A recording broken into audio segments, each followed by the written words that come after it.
Hey Carlin, so it's Jazz. I figured the easiest way to give you sort of a quick overview of how to use Qualtrics would be just through a video tutorial. So what you gotta do is go to qualtrics.com and then just log in, and the login is Gifford Lab. The password I will send to you in an email. So just click login.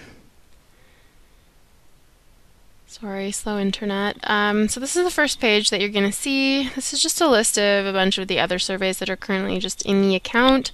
There's a few other ones if you click under all surveys, and those are just the different folders with surveys of different grad students. I don't think you'll need to go in and look at any of them. It sounds like you'll be making your own survey, but that's where they are if you need to. They do have a bunch of data and responses saved in them though, so I haven't bothered looking through because I'm scared that I'm going to ruin something. So if you don't need to go through, maybe just leave it just in case, because those are other people's surveys that we don't want to screw around with. But yeah, that's there if you do need to look at them. Otherwise, you basically just go over here to create survey, and that's where you're going to start. So click on Quick Survey Builder, give your survey a name. We'll just call this one Carlin Test. Doesn't need to go into a folder. We can just go ahead and create survey. And we're pretty much ready to go. So it says default question block and block options. What you want to do is you definitely want to split your survey into blocks. The blocks are basically going to be the page splits that you see as you go through the survey. If you don't set up blocks, it's just going to be one really, really long survey with no logical splits in it. So we're going to just call this one, oops. Let's, if I can do this, let's call this one ice cream, because we're going to ask questions about ice cream in this one.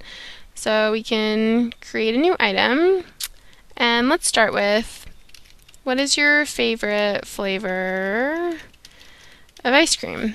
And in case you missed how I did that, I literally just clicked on it there and it let me start typing. Same thing to enter the responses. Just click right there, start typing. So we'll go chocolate, and we'll go strawberry. And what if you want to enter in, fourth, fifth, sixth option? Well, you can either hit enter and it'll give you a new blank, or you can come over here to where it says choices and add a bunch more, or add less. So in this one, let's go mint. Oops, my typing is terrible. We'll add one more and we'll call it other. So we can leave that just as a basic multiple choice, but if you did have a situation where you wanted to allow someone to enter in a response wherever it said other, you would just click on other and click on this blue down arrow and just go allow text entry. So now if someone selects this option, they can type in their response so that you have it if you need it. So the next thing we can do is just say, let's create a new question.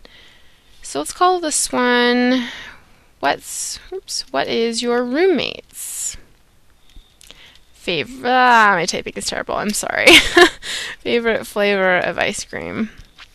So since I'm lazy and I don't want to go through and type vanilla, chocolate, strawberry, mint, other all over again, you can come over here to this purple sort of tab, click there, and just click carry forward choices.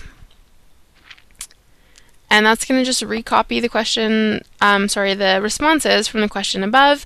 If there were more questions already, I could come here and it would allow me to choose from the other questions as well to recopy the answers from any other question that might be in the survey. But so far I've only got these two, so I want it from the first question, and then I just hit done. So we can create a next question in this block, and let's go with the following statements. Assess how much you like various aspects of ice cream. So you can probably see where this is going. You're not going to be able to answer these questions with a multiple choice response. So what we want to do is come over here where it says change item type, just click. And what we're going to want now is a matrix table. So as you can see, it's kind of like a Likert scale happening. They give you an example on the left there. So click there, and now we can enter in our different statements. So maybe the first aspect we want is sweetness. How much do you like the sweetness of ice cream? Or coldness. How much do you like the coldness of ice cream? These are terrible examples, I'm sorry. And let's get rid of this one. I can't think of a good example. So if you wanted to get rid of a statement, you can hit remove statement just by clicking on the blue arrow. Alternately, you could also go statements up here. You could add a bunch more, subtract a bunch, whatever you need. So the other thing is we need to add sort of what the scale measure is. So we are asking how much do you like various aspects of ice cream. So this side would be dislike. Now when I move away from that option, Qualtrics automatically put the opposite of dislike, which is like, and that's because it has these automatic scale points. So if you weren't looking at how much you like or dislike, if you were looking at anything else, it's got a bunch of these different automatic scale points that are already in the system, which makes it really easy for you. So, it could be slow or fast, true or false, do you agree or disagree, whatever. But in this case, we're going to want like or dislike, so that's down here. And Qualtrics automatically gave me 9 scale point options. I don't want that many, I only want 5, so I'm just going to decrease down to 5. You could put it up to 7 or however many you need, but 5 looks neat and clean, so I'm going to stick with that. But that's just how you do that here. And again, if you wanted to add more statements, that's here. And then options is right below for scale points. But we can just leave that as 5. And the last item I'm going to add here is going to be, what is your favorite brand of ice cream? And now since there are a lot of brands, you do have the option of putting in this sort of thing, listing a few and then having another option where people can enter in. Or if you wanted, you can just go over to change item type and go text entry. And then the participant can just type in exactly what their favorite brand is. Obviously that's going to be a little bit more annoying to sort through when you go and try to analyze your data if you've got a bunch of sort of free response questions like that. But if for some reason you were collecting data where they need to add a lot more writing, you can click over here and go essay text box. It gives them a lot more space, or single line if it's just, favorite brand or whatever. So that's going to be my section on ice cream questions. So now I want to add a new block. So I just come down here, instead of clicking new item, I'm going to go add block, and then I can change the name. I don't know, I'm going to make some totally irrelevant blocks here and not put questions in them, but let's just call this one, I just did a study that was looking at theory of planned behavior, so let's call this one perceived competence, and we'll add a question there, leave it blank for now. And then let's say I want a page of questions on knowledge. Maybe it's knowledge about ice cream, who knows. So maybe I'll add, 4 questions in that section. So just keep going and adding. And then I want to add another block. And like I mentioned, I think, each block is going to be a new page on your screen. So every time you finish a block of questions, and it'll send you to the next page, and you'll see the next block of questions. So you do want to sort of logically split your survey into different blocks. So let's call this one, let's call this the last block. Let's just say demographics.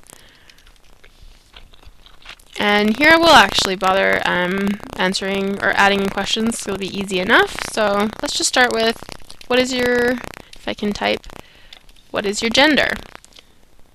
So again, Qualtrics has recognized the word gender, and it just put in the male-female automatic choices over here for me. But I want to add another one and say other just in case. And so what I did was just added another choice and then typed it in manually. So, but again, if I wanted to get rid of that, excuse me, just subtract it, but I am going to leave that one in there. So we can add another demographics question. How about, where did you grow up? And then we can go rural farm, or I can also go down to the next choice by hitting enter. I don't know if I mentioned that. So let's call this one small town, maybe big city. So if we're done adding in all the questions that we want, the next thing that we're going to do is just sort of go through the order of the blocks and what the survey is going to actually look like. And we do that here through survey flow. So just click there, and it shows you that this is the ordering of the blocks right now. So that means that you're going to see the ice cream questions on the first screen, the demographics on the second screen, knowledge on the third, so on and so forth.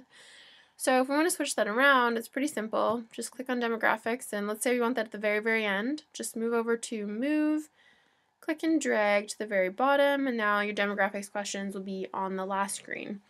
And I think I mentioned before that the blocks are important because each screen will show one block, so you won't just end up with a really long one screen of questions. It'll be, 3 questions on the first screen, and then 4, and then 1, and then 2.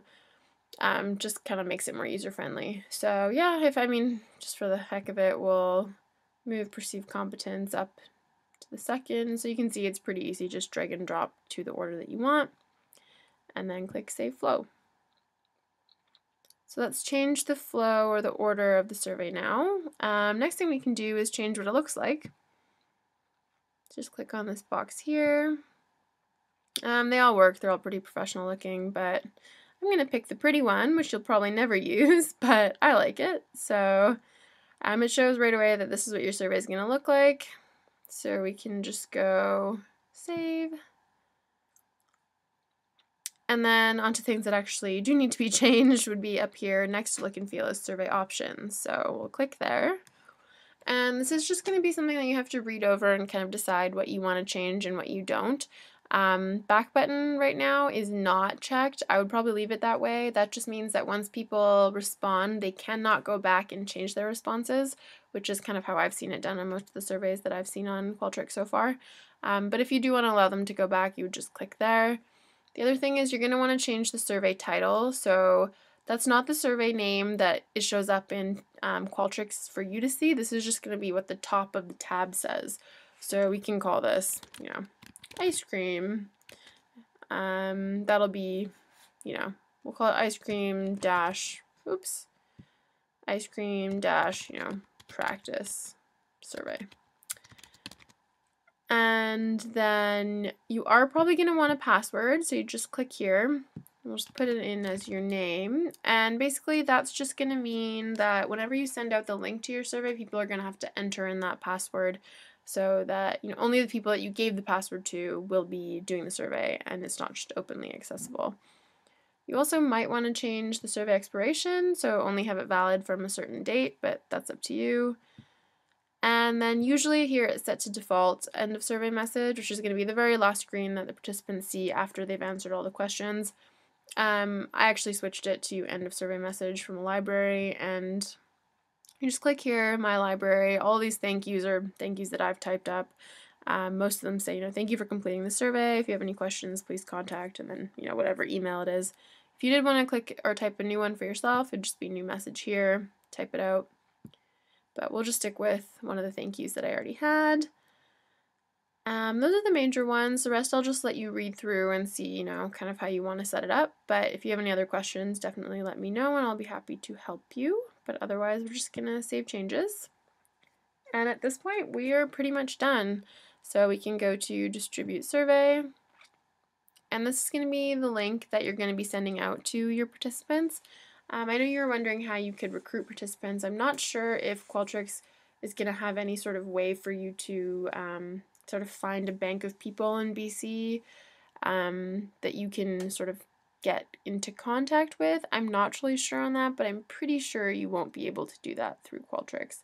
But I'll double check with Bob, Dr. Gifford, to see if he has any input on that. But other than that, we can just click here, and I'll just go through it and do the survey once with you to kind of show you what it'll look like. So this is it. This is what your participants would see. So of course the password was Carlin. And we'll just start going through the survey really quick. And let's just say Briars for the heck of it. So again, you'll notice like that was the ice cream block, and then I went to the next block, which I think this was perceived competence or something we called it. But these obviously don't have any real questions. So this is again for like the visual ease, like the participants just probably find it a lot easier to have it broken up into blocks like this than to have to go through one really, really long survey. So it is important while you're going through to make your questions to organize into blocks. And this is the demographic block. Just finish there. And then the survey's done. So this is just the little short message that I had typed in. It says, thank you for completing the survey. If you have any questions, please contact. And then just a fake email at uvic.ca. But yeah, that's the last screen. That means that the survey has been done and those responses have been saved. So now it's safe to close this window. And now if you were to go to view results, we're still on your survey here. It says Carlin test. So you know you're still in your survey in Qualtrics. And you just click view results. And then there it is. So April 29th, there's the response ID. And if you click there, it'll tell you exactly which response that participant gave, including the text response that I had to type out and all of that. So that's all there for you to look at when you need it. And that'll be there for every participant that takes the survey. So that's pretty much it. I didn't give you any information really on how to deal with your data because I figure you won't be having to worry about that for a little while. But when you are ready, when you have had your participants take your survey, I'll be more than happy to help you with that. You'll probably just be downloading it into SPSS and then doing your analyses from there.